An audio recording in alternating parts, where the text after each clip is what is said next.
Okay, up to this we discussed in the last class. After this, the sphygmomanometer, how it works. When you are pressing it, okay, the pressure actually released after that slowly. So we know that blood pressure generally this 120/80 if healthy person, 120 for the systolic pressure. Now listen to me very carefully. Whenever the left ventricle pumps the first blood, that time pressure is maximum to the aorta, right? Means left ventricle, suppose totally having fully laden with the blood. Now it will release this blood. At the beginning of that particular moment, there will be the highest pressure. That particular thing you need to measure. So that's the measured is 120 systolic pressure.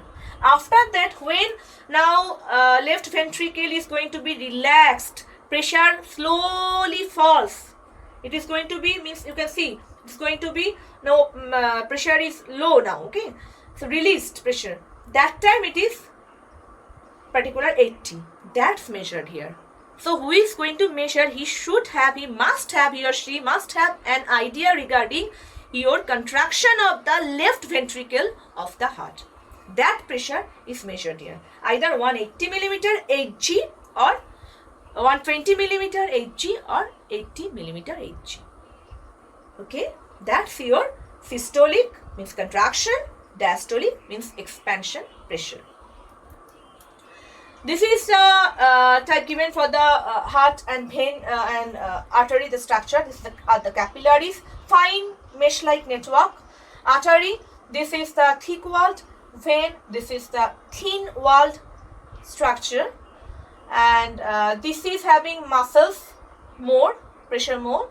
These are having valves.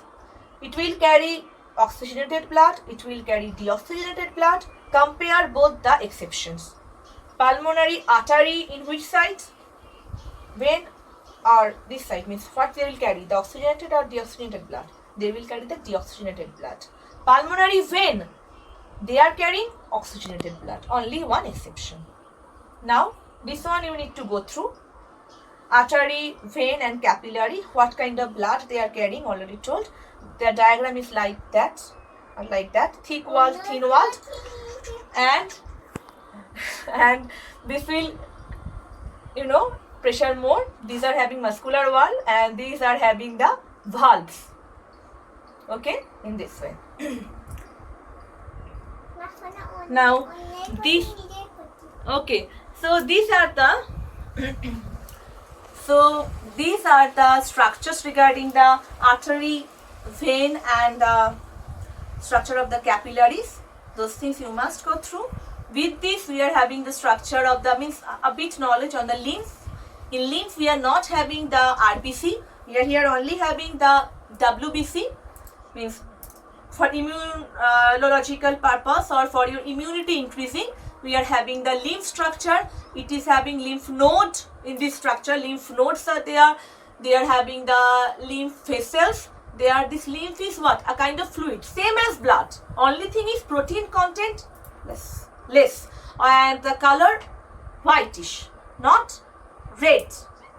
Okay, and more antibody or more lymphocytes, leukocytes, these things are there, and RBC is not there.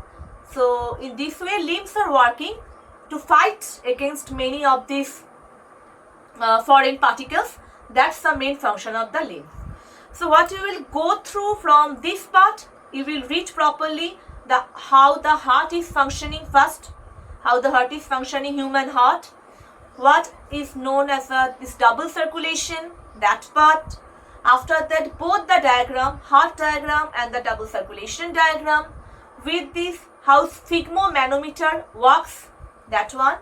And what are the, means artery, vein, blood vessel, capillary and lymph.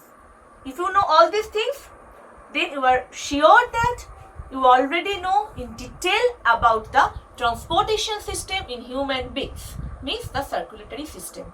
Okay, so next one for the plant transportation system, xylem phloem. Till then, bye.